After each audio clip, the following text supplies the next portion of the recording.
This has been the most difficult game week this season for picking my captain, and you'll see why when you see the stats. Let's get straight into it and start building the shortlist. First up is Saka against Palace at the Emirates. They've just lost the main manager, now they've got a caretaker manager, and that could go either way. Next up is Kane, he faces Southampton away from home. And lastly is Tony against Leicester at home. He's an outsider, but should he be? It's worth pointing out that both Saka and Tony have the home advantage, whilst Kane has to travel away from home. Plus Saka's a midfielder, so he gets an extra point per goal scored, and a clean sheet point potential as well. Taking a look at the non-penalty stats per 90 minutes for this season, as we can see, Kane's got the highest output overall, Saka's quite far behind him, and Tony's quite far behind him. However, Tony's got the best expected numbers, and they're better at projecting future return points and actual return points themselves. Kane only trails by 0.1, and Saka trails by 0.2. Either way, there's not much to split them on the non-penalty stats. Even when it comes to penalty duties,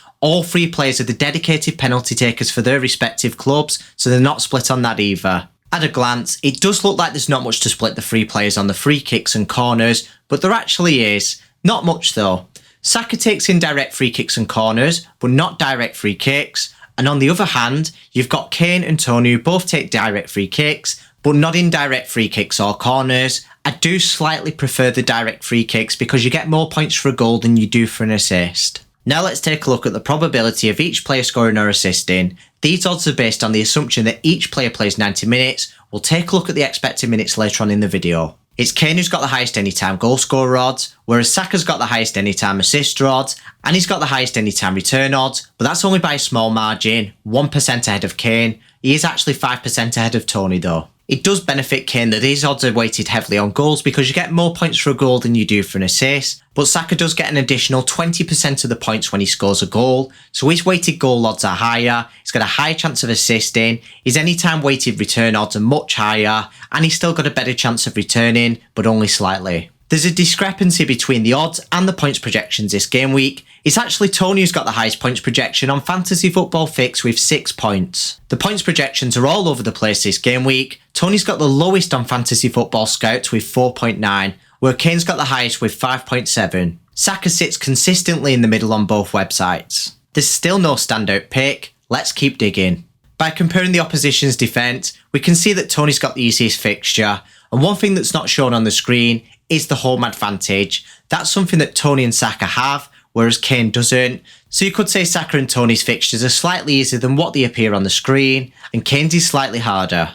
Whilst Tony's got the easiest fixture, I would still say Saka's got an easier fixture than Kane. It's not just the home advantage, it's the underlying stats. Don't forget that they're better at projecting future goals conceded than the actual goals conceded themselves. As for the clean sheet odds, Saka's opponents Palace are half as likely to keep a clean sheet as Kane's opponents Southampton and Tony's opponents Leicester. I would say the latter is surprising, but really it's not. That's because Arsenal are much better in attack than Brentford are. I think something that benefits Saka and other Arsenal attackers is the hunger for goals at the minute. Obviously the goal difference is lower than City's, they're going for the title and the points are tight, so they're going to have to bang a few in. Before we draw up a conclusion, let's carry out a quick risk assessment. Kane's had a week's worth of rest. As for the other two players, they've had less than 3 recovery days. Saka played for 55 minutes, Tony played for 90, but it doesn't seem to have affected him. He's still got decent expected minutes. In fact, all 3 players on the shortlist have expected minutes that don't concern me. Now it's time to make a decision.